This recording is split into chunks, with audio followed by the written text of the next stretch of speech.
Here you go. My sweet 16 list of mistakes that a new pilot can make, or just stupid things you can do even when you're an experienced pilot.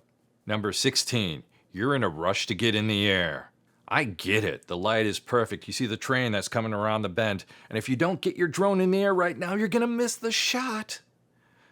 That's the exact moment when you need to just chill. I'm talking about poor aeronautical decision making. On the Part 107 study guide, there's an entire section on it.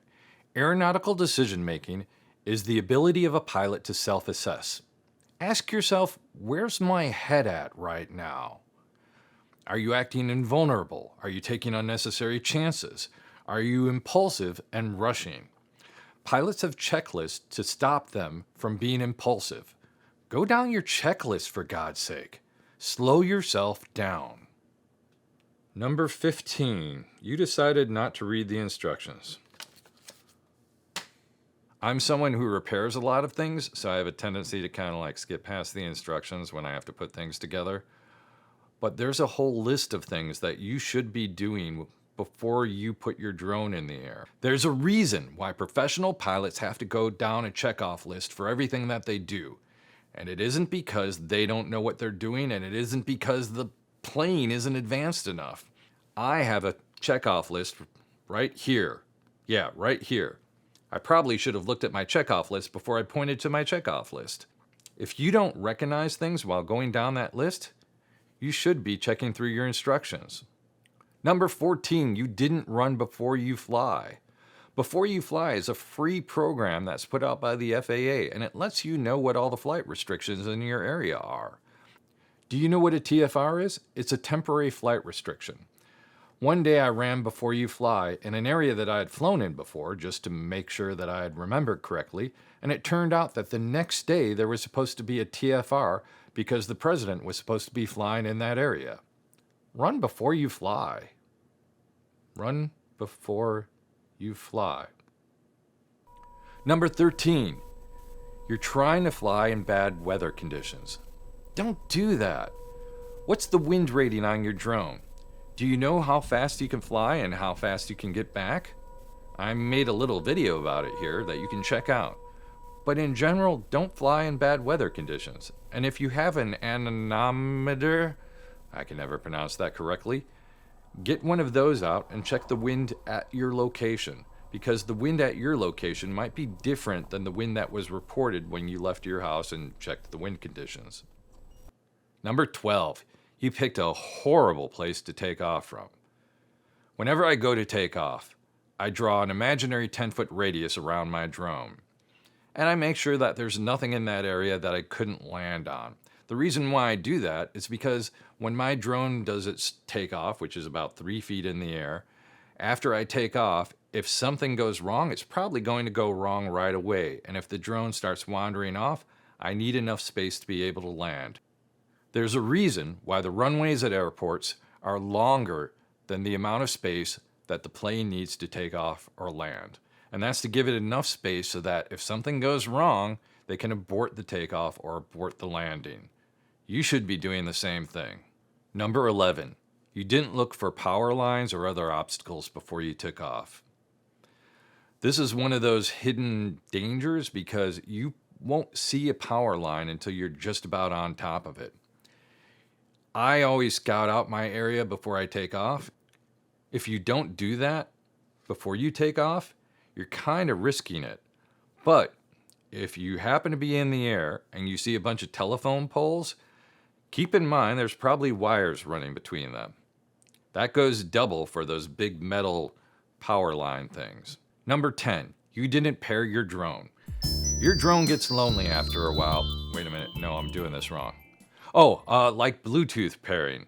Yeah, your drone needs to be paired with the transmitter. Otherwise, the transmitter and the drone won't talk to each other. And you're going to go to take off and nothing will happen.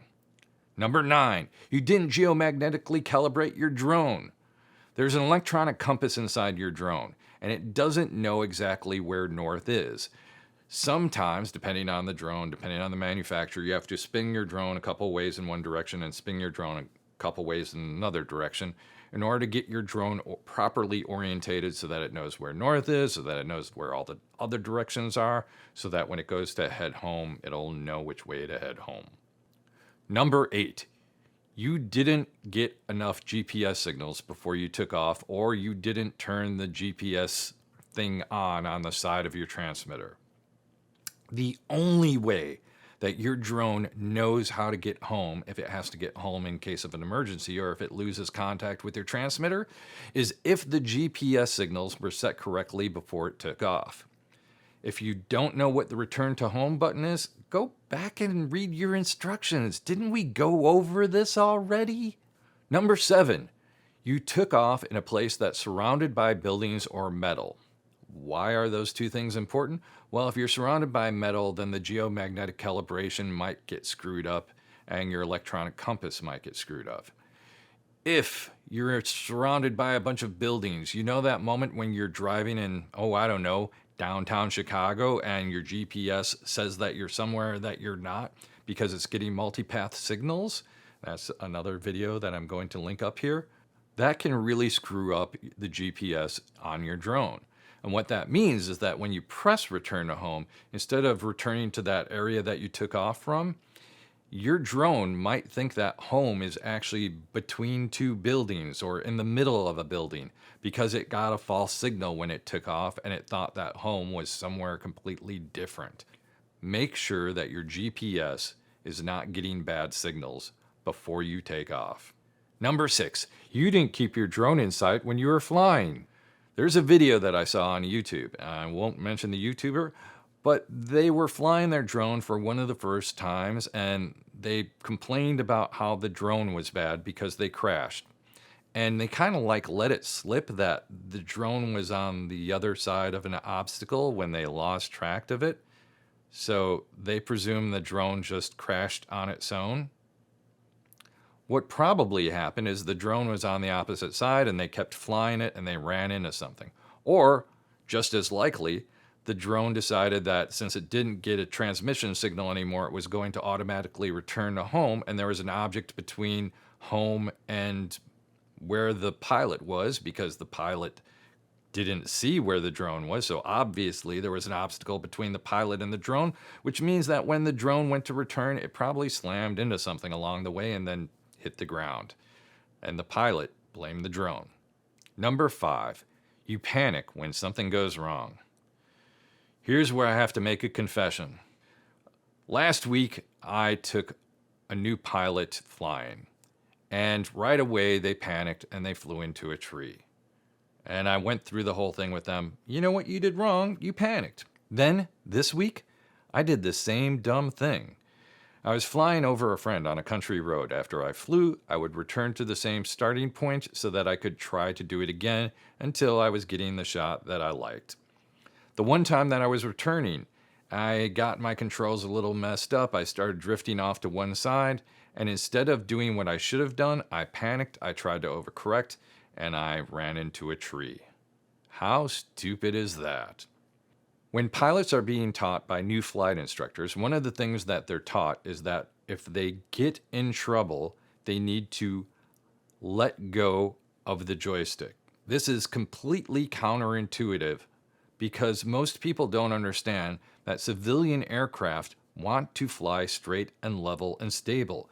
It's usually this thing, this creature here, the pilot or pilot in command, that screws things up. So what you have to do at some point in time is let go of the stick.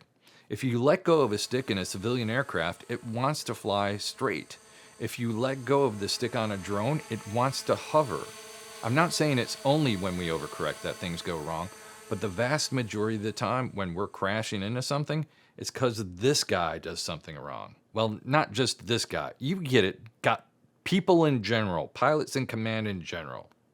Number 4, you don't know where the land button is, and you don't know where the return to home button is. Those are 2 of your most important buttons when you get into trouble. The land button is simple. If you start finding yourself flying off into the distance, if you hit the land button, no matter where you are, your drone will try to land. The return to home button is an obvious one. If you start getting into trouble and you press return to home, as long as you had good GPS coordinates when you took off, it will try to return there. Number 3, you don't know where the emergency power off button is, or you don't know how it's different from the land button or the off switch. The emergency power off button is important because if your drone really goes out of control and it hits something and it keeps spinning, you need to power it down, and you need to power it down fast.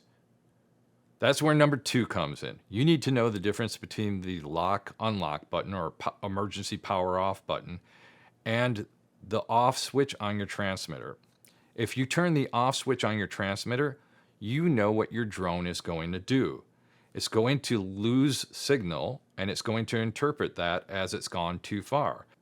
If your drone goes too far or loses contact with the transmitter, it's going to try to return to home after a few seconds, depending on how your drone is set up. In my case, it's 5 seconds normally. So after 5 seconds of not getting a transmitter signal, it will try to go up to its preset height and then return to home, which means your drone is suddenly going to start spinning its blades as fast as it can because it needs to get up to altitude. And normally, if your drone is really in trouble and it's spinning furiously and it's causing problems, you want the emergency off button or the lock/unlock button. You don't want to turn the transmitter off. Here's a bonus one that I didn't think of before I got to number 1.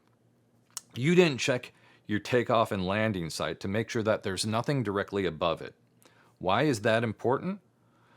If you press your return to home button and you go to land, if there's a tree that's right above where you took off from, it's going to try to land into the tree.